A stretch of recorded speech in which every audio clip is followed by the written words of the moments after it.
San Domino Island is the largest and most lush of the Trinity Islands, a small archipelago located in the crystal-clear waters of the Adriatic Sea, just off the coast of the Apulia region in southern Italy. Known for its stunning natural beauty, San Domino is often referred to as the Green Island, thanks to its dense pine forests and fragrant Mediterranean vegetation that cover much of its surface. The island offers a peaceful retreat away from the crowds, making it a perfect destination for nature lovers, adventure seekers, and those simply looking to relax.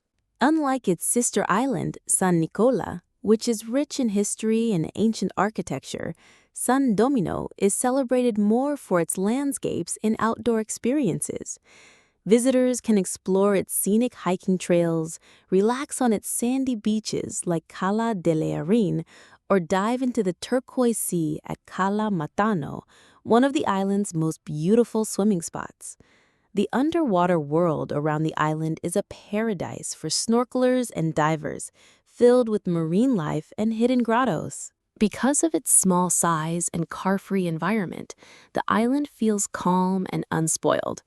Most people get around on foot, by bicycle, or on small electric scooters. The charming accommodations range from cozy guest houses to seaside hotels, all offering a quiet atmosphere and warm hospitality. San Domino is only accessible by ferry or boat from the mainland towns of Termoli, Vieste, or Foggia, adding to its secluded charm. Whether you're watching the sunset from a cliffside path, listening to the sound of waves crashing against rocky shores, or enjoying fresh seafood at a local restaurant, San Domino offers a truly memorable escape, one that combines the best of nature, serenity, and simple Mediterranean life.